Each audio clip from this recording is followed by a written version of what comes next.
El 16 de junio de 1955, aviones navales arrojan bombas sobre la Casa de Gobierno. Perón no se encontraba allí. El bombardeo deja unos 300 muertos y más de 1000 heridos. Al atardecer de aquel día, Perón anuncia que el movimiento, que la sublevación había sido sofocada. Y algunos de sus partidarios reaccionan, entre otras cosas, quemando iglesias.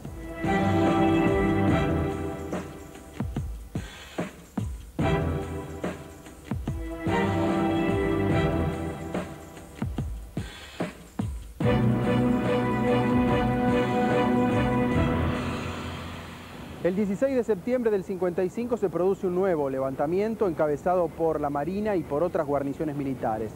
Después de un tiempo de tirantez, Perón anuncia que deja el gobierno. Lonardi, que va a ser elegido presidente de facto por los militares, le promete a la CGT que se van a mantener las conquistas laborales y sociales y enuncia el famoso lema "ni vencedores ni vencidos". Son intervenidas las provincias y se designa una nueva Corte Suprema de Justicia. La flota de mar bombardea depósitos de petróleo en Mar del Plata y amenaza hacer lo mismo con los de La Plata y Dock Sud. Los jefes de la revolución son el almirante Isaac Rojas y Lonardi. Perón se asila en la embajada paraguaya, luego se refugia en una cañonera anclada en el puerto para viajar más tarde a Paraguay en un hidroavión. Lonardi asume la presidencia. La primera etapa es la que encabeza Lonardi, donde se habla también de un peronismo sin Perón, es decir, la idea de Lonardi es convocar a todos, salvo a los que sean culpables de delitos, de hechos contra la ley.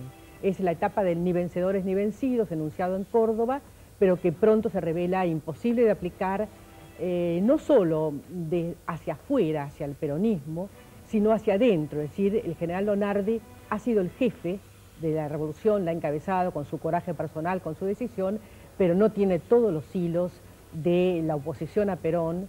No ha sido el jefe de la conjura, porque durante mucho tiempo eso lo estuvo a cargo del general Aramburu, que estaba en actividad, y pronto ese ni vencedores y vencidos es derrotado en un golpe palaciego del 13 de noviembre. En esta imagen vemos cómo Juan Domingo Perón lee con sus colaboradores los diarios que reflejan las noticias de los alzamientos contra su gobierno. Pero volvamos al término gorilas. Por aquellos años, Delfort hacía un famoso, popular programa en radio llamado La Revista Dislocada. Es allí donde empieza en un sketch a aparecer el término se vienen los gorilas, deben ser los gorilas. Esto era un chiste que se fue difundiendo popularmente. Pasaba algo y la gente decía deben ser los gorilas. El término cala hondo en lo político y se convierte algo así como en un código dentro del antiperonismo. Hablamos con Delfort para recordar la historia de su programa y del término gorila. La revista Dislocada.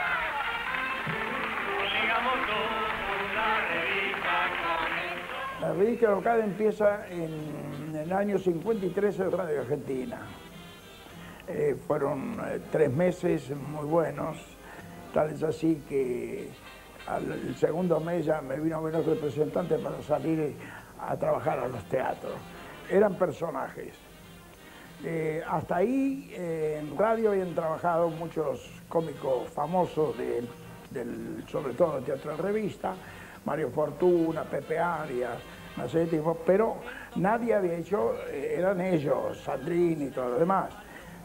Pero con personajes, solamente personajes, y agregado a las imitaciones, fue el primer programa. Deben ser los gorilas, deben ser, que andarán por allí. Deben ser los gorilas, deben ser, que andarán por aquí.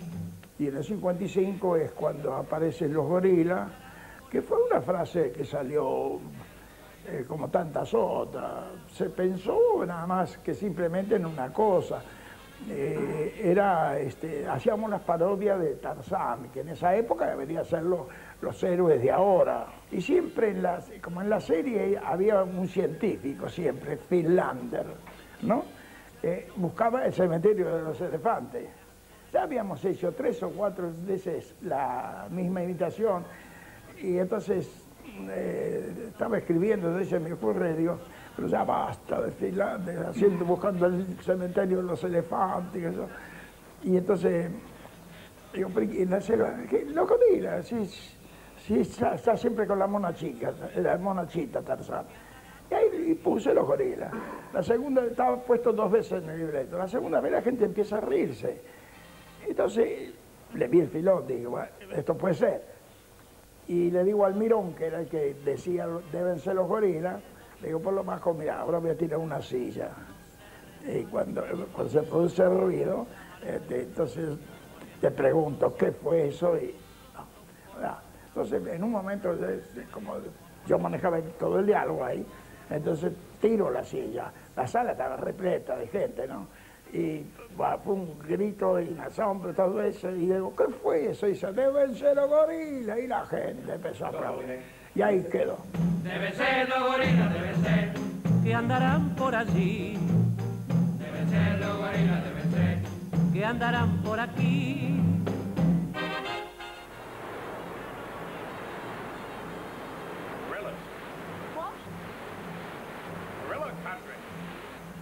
Mogambo es un film de John Ford del año 1953 en el que Clark Gable interpreta a un cazador que organiza safaris. Grace Kelly y Ava Gardner son las figuras femeninas de la película en la que vivían distintas peripecias con gorilas en el África.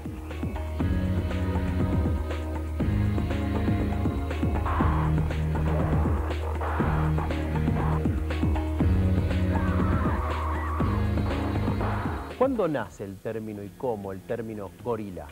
Sí, eso era una cosa un poco misteriosa, la estuve averiguando. Y finalmente el término nace en los días previos a la caída, o los meses previos a la caída de Perón. Había un programa muy popular de radio, donde todas las aventuras que ocurrían terminaban en un estribillo que decía deben ser los gorilas, deben ser que andarán por ahí. ¿Por qué los gorilas se habían puesto de moda? Por la película Mogambo, donde Ava Gardner, Grace Kelly y Clark Gable corrían aventuras en África cazando, fotografiando gorilas. Entonces los gorilas eran muy populares y cuando se pensaba que iba a haber un golpe, una semana, otro, que se había postergado por algún motivo, se decían, bueno, ahí están los gorilas, deben ser los gorilas, deben ser. En los primeros meses, en la primera etapa de la revolución, ser gorila se consideraba un timbre de honor para quienes habían participado en ese alzamiento cívico-militar, pues yo le doy más el carácter de alzamiento cívico-militar que una revolución militar al estilo de la del 43 o la del 63 o la del 76, donde todas las Fuerzas Armadas, sobre todo en los 2 últimos casos, aparecen. Acá hubo una guerra civil breve, pero guerra civil. Enseguida seguimos en Noticias de la Historia, tratando de entender el término gorilas en su contexto histórico. Las discrepancias dentro de la Revolución Libertadora y el intento de eliminar del sistema político y del sentir popular al peronismo. Ya volvemos.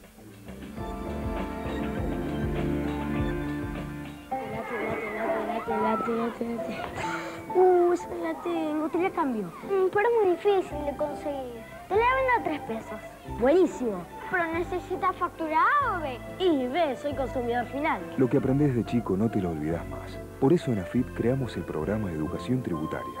Un aporte más para la construcción de una nueva ciudadanía. AFIP, por una nueva cultura tributaria. Guía IPF de circuitos turísticos, la forma más práctica de viajar por la Argentina.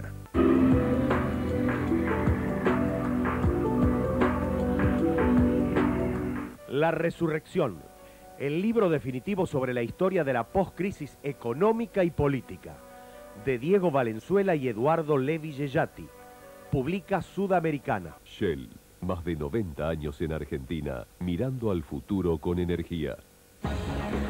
Compromiso con la calidad. Compromiso con la seguridad. Integración con la comunidad. Edesur, con la energía de su gente. PAMI informa. Nuestros beneficiarios mayores de 65 años que no perciben otra prestación social de PAMI y cuyos saberes sean menores a 800 pesos, recibirán a partir de noviembre la suma de 45 pesos por el incremento en el subsidio sociosanitario. Este monto se obtendrá con la liquidación de sus saberes y sin realizar ningún tipo de trámite.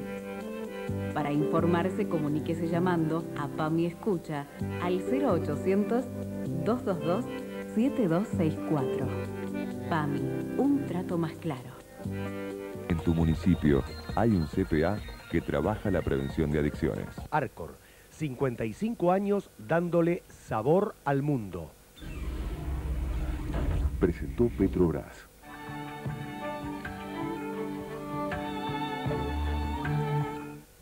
Este fin de semana en TN Deportivo, Ramón vuelve a Núñez. La mayor cobertura de la tercera fecha del Clausura, con la visita de Ramón al Monumental para el clásico River San Lorenzo. Además, Copa Telmex, la definición del torneo ATP de Buenos Aires. Turismo carretera, desde Balcarce, una nueva fecha de la máxima categoría de nuestro automovilismo. Y como siempre, todo el fútbol del ascenso. TN Deportivo, este domingo a las 12, 14 y 21 horas. Y la emisión especial a la medianoche por TN. ¿Un Actimel para los chicos? No, es que no lo necesitan. Si acá siempre estoy yo cuidándolos.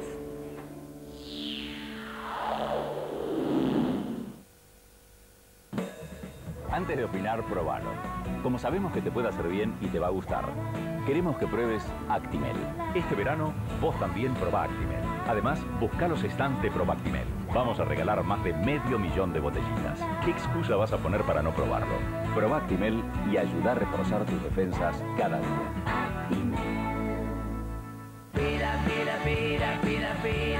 Bajate Pila Pila, más todo el contenido de Intoxicados a tu celular. Manda pila al 3033. Uy, la música te llama. Tu cuerpo está compuesto por un 70% de agua. Para lograr una hidratación profunda, elegí Villavicencio. Un agua pura de montaña con un equilibrio único de minerales naturales esenciales que ayudan a la hidratación profunda de las células para sentirte vital todos los días. Villavicencio, si el agua es mejor, tu vida es mejor. Despedida. City presenta Bodies The Exhibition, la muestra más importante del 2007 en su mes despedida hasta el 29 de febrero. Bodies The Exhibition en Abasto Shopping. Entradas en venta a través de Ticketek. Para clientes City, 15% de descuento. Auspicia Speedy. Ya llegó a todo el país Probactimel. Hoy estamos en Mar del Plata. Mamá, me gusta.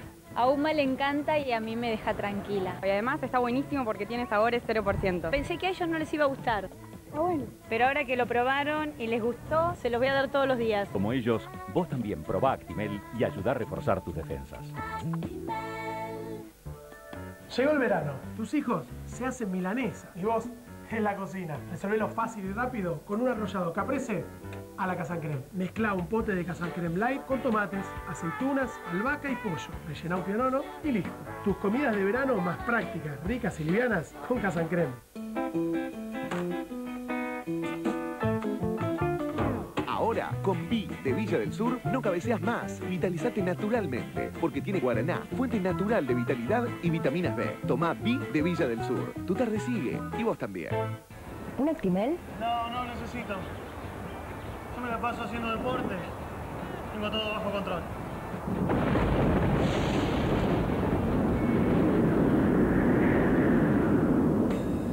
Antes de opinar, probalo. Como sabemos que te puede hacer bien y te va a gustar, queremos que pruebes Actimel. Este verano, vos también probá Actimel. Además, buscá los stands de Probactimel. Vamos a regalar más de 500.000 de botellitas. ¿Qué excusa vas a poner para no probarlo? Probá Actimel y ayudá a reforzar tus defensas cada día.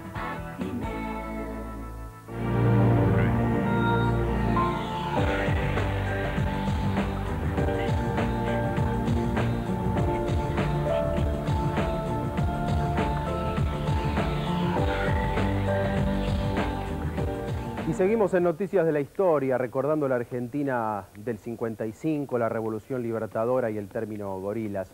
En la imagen veíamos una toma de los famosos bombardeos, cruentos bombardeos sobre la Plaza de Mayo antes de la salida de Perón del poder.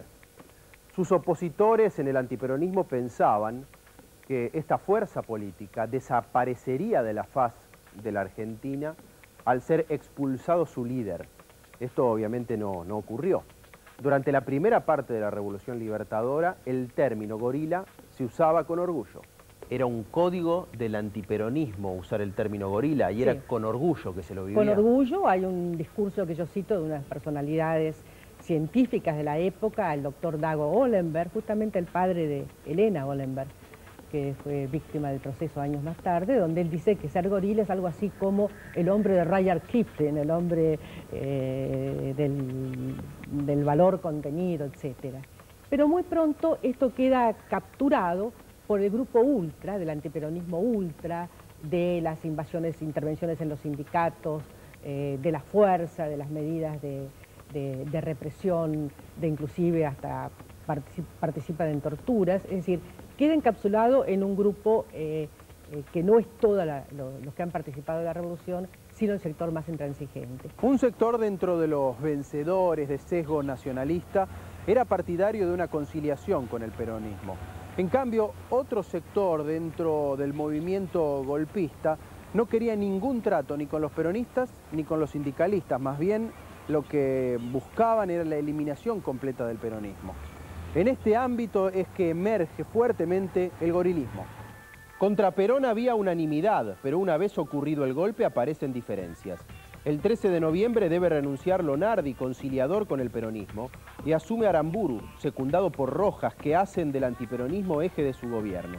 Se interviene a la CGT y a los sindicatos, se disuelve el partido, se cierra la Fundación Eva Perón, demuelen la residencia presidencial de la calle Austria y hasta quieren matar al Mancha, el caballo pintado de Perón.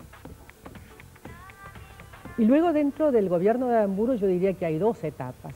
La primera es del antiperonismo como política exclusiva, que es la primera etapa y cuya culminación muy triste son los fusilamientos de junio del 56. Es decir, este antiperonismo provoca una reacción también muy violenta y esto termina en los fusilamientos.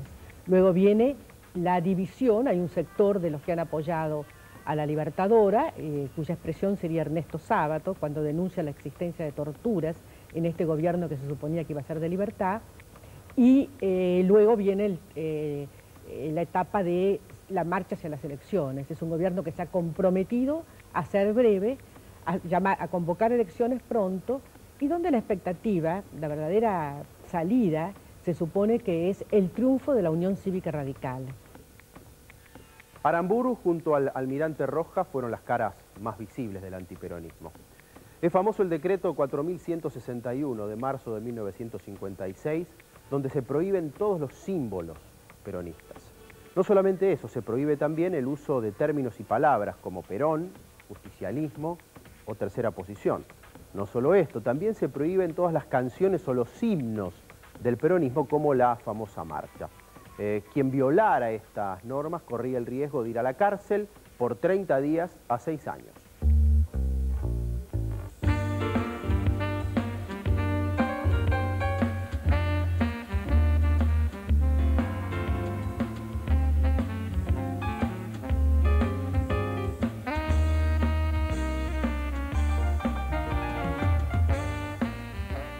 ¿Cuándo ocurre este objetivo de la época de eliminar el peronismo y cómo tratan de implementarlo? Uno recuerda, bueno, algunos decretos que tienen que ver con el sindicalismo, con el no uso de símbolos o palabras peronistas. Claro, esto pertenece a esa primera etapa de desperonización, como de alguna manera se hizo la desnazificación en Alemania. Pero los tiempos son distintos y la representación de uno y otro movimiento político es diferente. De modo que primero viene, lo que todavía en época de Lonardi, sacar de los puestos públicos o dejar en comisión o dejar cesante directamente a profesores, maestros, políticos, funcionarios. Es decir, hay una purga, podríamos decir así, una purga muy importante en las Fuerzas Armadas, que eso es lo que lleva a la rebelión de Tanco y de Valle en junio. Y finalmente lo que podríamos decir decretos absurdos, como es el 4161, que es de marzo del 56, donde se propone o se prohíbe todo nombrar al peronismo y hasta la sigla PJ o PP, eso, es decir, absolutamente tercera posición. Todo. Claro, todo es prohibido. La misión del gobierno militar era convencer a las masas de que no habían sido beneficiados por Perón, sino que habían sido engañados por la demagogia de Perón. Debían darle la espalda y sumarse a los partidos democráticos de la República Argentina, que justamente no eran el peronismo. Para esto utilizaron dos herramientas: la proscripción del peronismo y la represión del peronismo. Peronismo, antiperonismo. ¿Qué significa para la historia política del siglo pasado esta tensión? Bueno, por empezar, como bastante parecida a la de irigoyenismo, anti-irigoyenismo, ¿no? Y bastante parecida a la que viene después del 55, otra vez en términos de peronismo, antiperonismo, ¿no? Yo creo que más que, además de referirse específicamente a los actores peronistas y antiperonistas, es una manera de funcionamiento de la democracia del siglo XX en la Argentina, que es una democracia de masas, plebiscitaria, y donde cada uno trata de adueñarse de la idea de pueblo, de la idea de nación, y decir que su adversario pertenece al antipueblo, a la antipatria, ¿no? Es una fórmula útil que a mucha gente le ha dado excelentes resultados, pero que transforma la vida política en una especie de protoguerra civil. ¿Cómo visualiza este fenómeno de época que algo persiste, ¿no? El antiperonismo? Yo creo que en la sociedad argentina se dividió en peronistas y antiperonistas, y me parece que fue una división razonable. Razonable, aunque no quiero decir deseable. Razonable en el sentido de que el peronismo, en mi concepto, ha constituido una revolución, y sobre todo una revolución cultural. Esa revolución cultural de la Argentina, cuya eclosión simbólica se produce el 17 de octubre, parte la historia del siglo XX, y yo diría la historia argentina, en dos etapas completamente distintas. De un lado queda la etapa de Perón hacia aquí, y otra queda la etapa de argentinos, respetables, pero que todavía están añorando la Argentina pre-17 de octubre. El cadáver de Evita fue robado de un salón de la CGT una madrugada de noviembre de 1955 y estuvo desaparecido por más de 16 años. Este hecho fue paradigmático para los peronistas y potenció la resistencia peronista. En 1956, grupos militares y civiles peronistas organizan un levantamiento. En la noche del 9 de junio, asaltan unidades militares para distribuir armas. El gobierno los reprime y establece la inconstitucional ley marcial, fusilando a los responsables. Son ejecutados civiles y militares. El general Valle es fusilado en la penitenciaría de la avenida Las Heras. Más allá de la jerga política, ¿subsiste esta identidad gorila en la Argentina? Muy pocos, es absolutamente residual. Yo me reía porque cuando se habla de las elecciones del otro día, que hubo un voto contrario al gobierno en algunos sectores urbanos, etcétera, los mismos que integran estos grupos opositores son radicales, peronistas, es decir, son de distintos orígenes. Hoy hay una mezcla política muy grande y las instancias lo que se discute es otra cosa, ¿no es cierto? Por ejemplo, mejorar las instituciones, es decir, no es señalar a un enemigo, sino señalar los vicios que tiene la sociedad, pero sin decir que es un movimiento político. En el año 1958 ganó las elecciones Arturo Frondizi, luego de hacer un pacto secreto con Perón. La Libertadora indudablemente no cumplió su misión, que era eliminar al peronismo del sentimiento de la gente y del sistema político. Y el devenir histórico, el paso del tiempo, así lo confirma. Hasta la próxima semana con más noticias de la historia.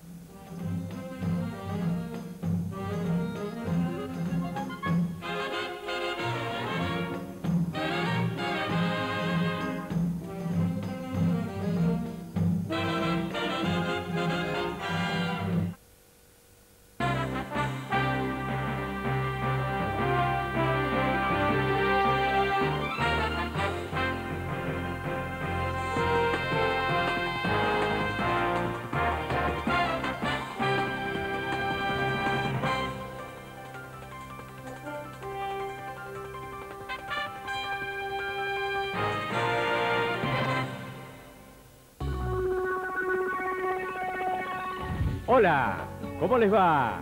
¿Están listos para la mejor media hora de todo el fin de semana? ¿Para la mejor aventura creativa? ¿Para la mejor manera de divertirte? En fin,